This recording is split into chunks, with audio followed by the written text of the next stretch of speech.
Deputy CM Rajendra Shukla के बंगला पहुंचकर संभाग के सैकड़ों विज्ञान विषय के शिक्षकों ने न्याय की मांग की है कि उन्हें अन्य जिलों में पदस्थ न किया जाए। उन्हें अतिशेष कर दिया गया है और अन्य जिलों में पदस्थ किया जा रहा है, जबकि उनके जिले में पद है, इसके बावजूद भी उन्हें दूसरे जिले में भेजा जा रहा है। ऐसे में उनके सामने बच्चों व परिवार के देखरेख के लिए बड़ा संकट खड़ा होगा। मंत्री को ज्ञापन सौंपने पहुंची विज्ञान विषय की महिला शिक्षकों ने बताया कि कक्षा 6 से 8 में विज्ञान और गणित शिक्षकों का उल्लेख करते समय लिखा गया गणित सहित विज्ञान, जबकि आरटीई अधिनियम 2009 स्पष्ट रूप से विज्ञान और गणित को अलग अलग विषय मानता है। इस आदेश में आरटीई अधिनियम की मूल भावना को उल्लंघन किया गया और इसे बदलने की आवश्यकता है ताकि विज्ञान की एक महत्वपूर्ण विषय के रूप में प्राथमिकता दी जा सके। आदेश के अनुसार गणित और विज्ञान दोनों शिक्षकों की नियुक्ति आरटीई अधिनियम 2009 के अनुसार की गई है, परंतु गणित को विज्ञान की तुलना में अधिक महत्व दिया जा रहा है। यह विज्ञान की समृद्ध समझ को कम आंकता है, जो छात्रों के भविष्य को प्रभावित कर सकता है। कक्षा 6 से 8 तक विज्ञान पढ़ाने के लिए गणित शिक्षकों को नियुक्त किया गया, जो विज्ञान शिक्षकों के साथ भेदभावपूर्ण है, जिसकी वजह से विज्ञान के शिक्षक अतिशेष हो गए। विज्ञान विषय पढ़ाने के लिए केवल विज्ञान विशेषज्ञों को ही प्राथमिकता दी जानी चाहिए। विज्ञान शिक्षकों के पदों को अन्य विषयों के साथ जोड़ा जा रहा है, जिससे विज्ञान विशेषज्ञों की नियुक्ति और उनकी विशेषज्ञता को नजरअंदाज किया जा रहा है, जो न्याय संगत नहीं है। जिले में महिला विज्ञान शिक्षकों को अतिशेष कर दिया गया है। आइए आपको सुनाते हैं अपनी मांगों को लेकर शिक्षकों ने क्या बात रखी है।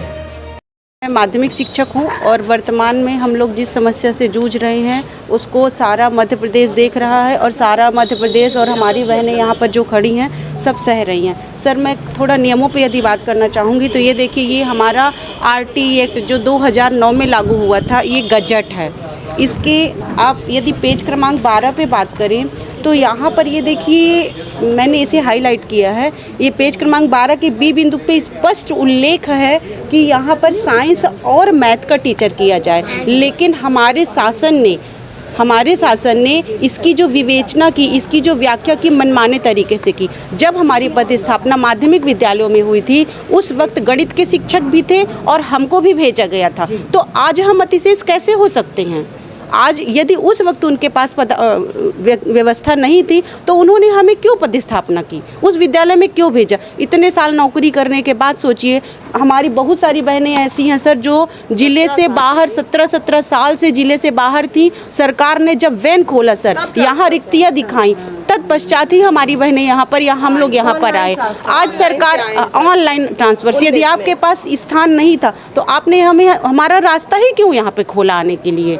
आज सर हम कहाँ जाएं? हमारे पास कोई रास्ता नहीं है, हमारे बच्चे छोटे हैं, हमारा परिवार है, हमारे बूढ़े माँ बाप है, सास ससुर हैं, उनकी व्यवस्था कौन देखेगा? आज सर के बाहर का चॉइस फिलिंग नहीं कराई गई, आज सरकार नहीं कराई गई है सर। अब विज्ञान के साथ बस के दूसरे जिले में आप जाइए, और वो भी महिलाओं को किसी विषय की काउंसलिंग में महिलाओं को दूसरे जिले की चॉइस नहीं दी गई। कितना गलत हो रहा है। सिंगरौली जिला सर यहाँ से 200 से 250 किलोमीटर है, कैसे संभव है सर बताइए?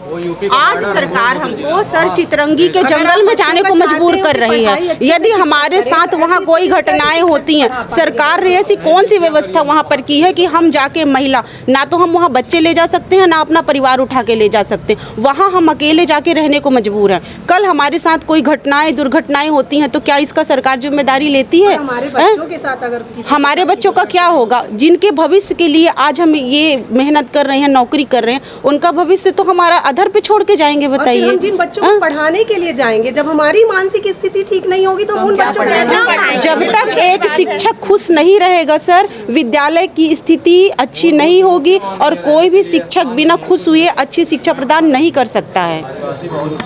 भावनापूर्ण व्यवहार कर रही है, हमारे साथ भेदभाव कर रही है। उसने पहले ही आदेश में कहा था कि हम नई नीति निकालेंगे, हम कोई नया रास्ता, बीच का रास्ता निकालेंगे, लेकिन सरकार ने आज हमें ऐसे कटघरे पे लाके खड़ा कर दिया है कि ना हम इधर के हैं ना ही उधर के हैं। आज यदि आप किसी भी माध्यमिक विद्यालय में चले जाएं जहां केवल गणित का शिक्षक है और वो विज्ञान पढ़ा रहे, तो आपको यथास्थिति मालूम पड़ेगी कि उस विद्यालय में विज्ञान की वास्तविक स्थिति क्या है, क्योंकि मैथ का टीचर जो है वो साइंस नहीं पढ़ा रहा है, गवर्नमेंट चाहे कितना भी कहे सर। और एक्चुअल पोजीशन हमसे बात करने से नहीं, आपको विद्यालय में जाके पता पड़ेगी कि विज्ञान गणित का शिक्षक विज्ञान पढ़ा पा रहा है या नहीं पढ़ा पा रहा है। इंग्लिश की रिक्तियाँ हैं सर, हम इंग्लिश पढ़ा ही सकते हैं, हम मैथ पढ़ा सकते हैं, हमारी को दीजिए ना आप, इंग्लिश में पदस्थापना दीजिए, गणित में पदस्थापना दीजिए हमें। वो हमारी से महिला शिक्षिकाएं हैं, उन सभी के बच्चे ज़्यादातर के सबके छोटे और स्कूलों में पढ़ रहे हैं, और 20 सत्र में सब कहाँ जाएं, बैढ़न और सिंगरौली की स्कूलों को कैसे चॉइस फिलिंग करें। और स्कूलों में अगर जगह नहीं रहती, पद रिक्त नहीं रहते हैं, तो पीछे से ऐसे शिक्षकों को लाया जाता है, सामान्य मतलब प्रतिनियुक्ति में लाया जाता है, फिर उनकी पदस्थापना कर दी जाती है, और उसका खामियाजा सीनियर शिक्षकों, उसका खामियाजा हम लोग भोग रहे हैं। इन सब पर मेरा निवेदन है कि इस पर विचार किया जाए और हम लोगों को कुछ न कुछ इसके लिए राहत उपलब्ध कराई जाए। नहीं हम लोग कहाँ जाएंगे। मंजू पांडे, मैं मारतंड 3 से माध्यमिक शिक्षक विज्ञान। मेरे स्कूल में तो प्रतिनियुक्त में लाई गई मैडम के कारण मैं अतिशेष में जा रही हूँ।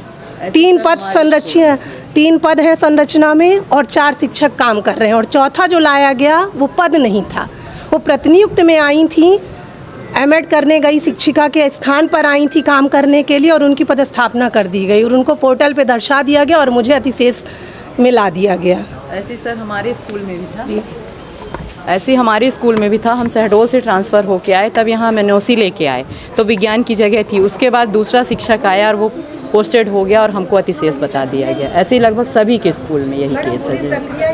प्रक्रिया ही गलत है। जब ये दिया गया कि मैथ के साथ विज्ञान को रखा जाएगा, तो आज विज्ञान के साथ अछूता व्यवहार किया जा रहा है, जो हम लोगों को स्वीकार नहीं है। कुछ न कुछ न्याय दिलाने की कृपा करें। मेरा नाम कल्पना पांडे, हाई स्कूल चुराहटा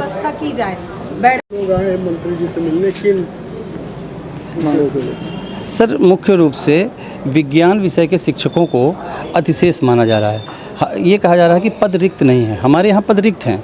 सर, मेरी सिर्फ इतनी मांग है कि जो पद रिक्त हैं उनमें विषय के विरुद्ध नियमानुसार पदांकन सबका कर दिया जाए। जैसे कहीं अंग्रेजी का पद रिक्त है और विज्ञान का विषय पीजी है, तो अंग्रेजी के विषय वाले को वहाँ पदांकित कर दिया जाए। ये मांग लेकर हम लोग भैया से मिलने आए हैं। तो कितने स्कूल के लोग? लगभग 100 के संख्या में हमारे शिक्षक अतिशेष हैं जो विज्ञान विषय पर हैं। ये मांग पत्र है हमारा, और ये मांग पत्र आप देख सकते हैं। इसमें हमने यही केवल मांग कर एक मांग है हमारी कि विज्ञान विषय के शिक्षक, अभी तक जितनी काउंसलिंग हुई है उसमें जिले के बाहर किसी को पदांकित नहीं किया गया। तो मेरी सिर्फ ये है कि जिले के अंदर जो विद्यालय रिक्त हैं और विषय के पद वहाँ पे रिक्त हैं, जैसे मान लीजिए अंग्रेजी का पद रिक्त है, गणित का पद रिक्त है, तो अंग्रेजी और गणित के विषय पर उनको पदांकित कर दिया जाए। बैढ़न और सिंगरौली पे न जाना जाए। ये बहनें हैं, इनसे आप पूछ सकते हैं। ये सारी महिला शिक्षकों की तरफ से मैं बोल रही हूँ, क्योंकि देखिए सबके साथ इतनी समस्याएं हैं और ज़िले से बाहर किया जा रहा है। ज़िले में मात्र 25 पोस्ट दिखाई दी और इसके अलावा सब बाहर के ज़िलों में दिख रही। तो यदि हम लोग ज़िले से बाहर जाते हैं तो हमारे लिए बहुत सारी समस्याएं आ जाएंगी। तो विज्ञान विषय का माध्यमिक स्कूल में पद दिखा के हमारी पोस्टिंग वहाँ की जाए, और ज़िले से बाहर तो बिल्कुल भी ना किया जाए। ठीक है ना? सबके बच्चे छोटे हैं, किसके पति। बिहान हॉस्पिटल एंड रिसर्च सेंटर आपके अच्छे स्वास्थ्य हेतु समर्पित सर्व सुविधा युक्त हॉस्पिटल। बिहान हॉस्पिटल में स्त्री रोग, कैंसर, मेडिसिन एवं कैंसर सर्जरी, यूरोलॉजी, न्यूरोलॉजी, हृदय रोग, ऑर्थोपेडिक, जनरल मेडिसिन, बाल चिकित्सा, जनरल एवं लेप्रोस्कोपी, प्लास्टिक सर्जरी संबंधित सभी बीमारियों के उपचार की सुविधा उपलब्ध है। बिहान हॉस्पिटल में emergency ambulance, pathology, pharmacy, dialysis, 2D echo, छाती की जांच, सोनोग्राफी, पीएफटी, फेफड़ों की जांच, फिजियोथेरेपी की सुविधा उपलब्ध है। विहान हॉस्पिटल में मेडिक्लेम इंश्योरेंस, कैशलेस सुविधा, आयुष्मान भारत कार्ड धारी को सुविधा उपलब्ध है। विहान हॉस्पिटल में 24 घंटे एम्बुलेंस की सेवा उपलब्ध है। हमारा पता है NH7 होटल लैंडमार्क के पहले रतहरा, रीवा। अधिक जानकारी के लिए संपर्क करें। Helpline number 9074 5146 14।